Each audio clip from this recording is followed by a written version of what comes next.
레위기 성경 동화 13, 14장 르우벤 아저씨.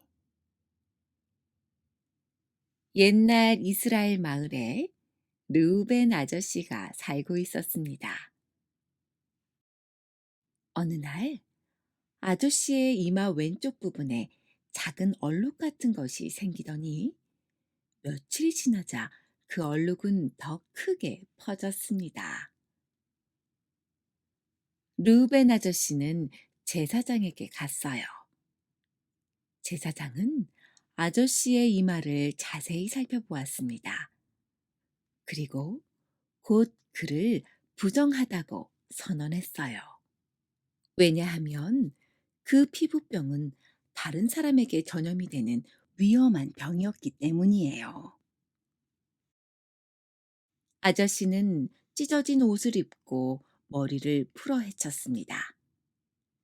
그리고 윗입술을 가린 채 부정하다, 부정하다 소리쳐야 했어요. 이렇게 해야 다른 사람이 그 병에 감염되지 않기 때문이에요.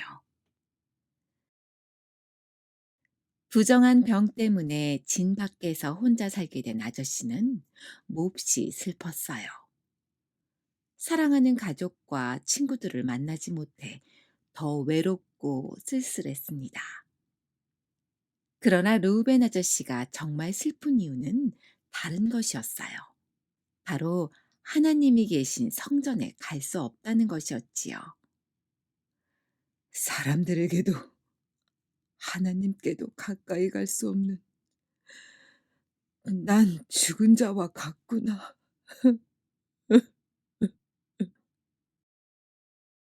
그로부터 몇 달이 지나던 어느 날 아침, 루벤 아저씨는 세수를 하려고 토기에 물을 받았습니다. 토기에 비친 자신의 얼굴을 보던 중 아저씨는 피부병 부위가 확연히 작고 옅어졌음을 발견했습니다. 아저씨는 너무 기뻐 소리쳤어요. 어? 나았다! 나았어! 어서 제사장에게 가서 확인해 봐야겠다. 제사장은 아저씨의 이마 부위를 자세히 살펴보았어요. 그리고 말했습니다. 나았습니다. 이제 당신은 세 가지 정결 예식을 행하십시오. 아저씨는 왈칵 눈물을 쏟았습니다. 하나님, 감사합니다. 정말 감사합니다. 하나님은 이스라엘 백성이 부정한 피부병에서 나았을 때 세 가지 정결 예식을 하도록 하셨습니다. 먼저 깨끗한 새 두 마리를 가져다가 한 마리는 생수가 담긴 오지 그릇 위에서 잡고 다른 한 마리는 백향목, 실, 우술초와 함께 오지 그릇에 담급니다. 그런 다음 제사장은 그 피를 루벤 아저씨에게 7번 뿌린 후 깨끗하다고 선언합니다. 이제 제사장은 들판으로 나가 오지 그릇에 담갔던 살아있는 새를 하늘로 날려보냅니다. 훨훨 날아가는 그 새를 바라보며 아저씨는 무슨 생각이 들었을까요? 루벤은 그 새의 마음을 알 것 같았어요.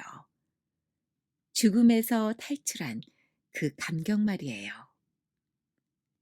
이제 아저씨는 7일간 장막 밖에서 머물며 두 번째 정결 예식을 치러야 합니다. 옷을 빨고 머리털과 수염, 눈썹까지 밀어야 했어요. 그리고 물에 자신의 몸을 씻었습니다. 8일째 되는 날, 루벤 아저씨는 세 번째 정결 예식을 치릅니다. 흠 없는 순양 두 마리와 암양 한 마리, 고운 가루와 기름을 가지고 성전으로 갑니다. 제사장은 아저씨를 깨끗하다 선언한 후 속건 제물의 피를 아저씨의 오른쪽 귓볼과 오른손 엄지와 오른발 엄지에 발랐습니다. 그리고 제사장은 기름을 찍어 여호와 앞에 7번 뿌렸습니다. 또 남은 기름은 아저씨의 오른쪽 귓볼과 오른손 엄지와 오른발 엄지에 발랐습니다. 기름은 피를 바른 곳 위에 덧바르게 되는 거예요. 마지막으로 제사장은 속죄제와 번제를 드려 르우벤 아저씨의 죄를 깨끗이 씻어 주었습니다. 집 밖에서 외로이 지내며 그토록 하나님 만나기를 고대했던 아저씨의 기쁨이 얼마나 클까요?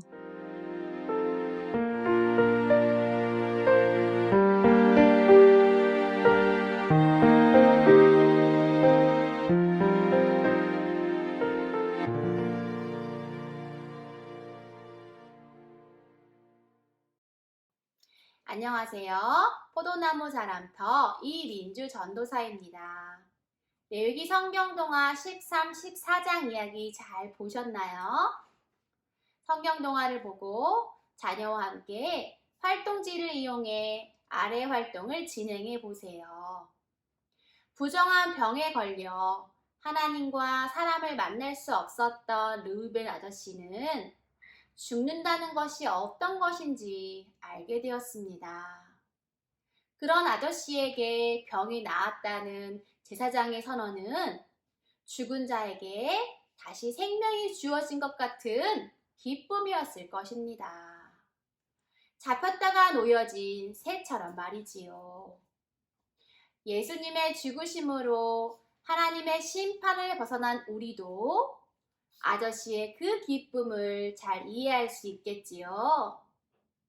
그 마음을 담아 피부병에서 나은 르우벤 아저씨에게 축하의 편지를 써보세요. 레위기 성경동화 15장에서 다시 만나겠습니다.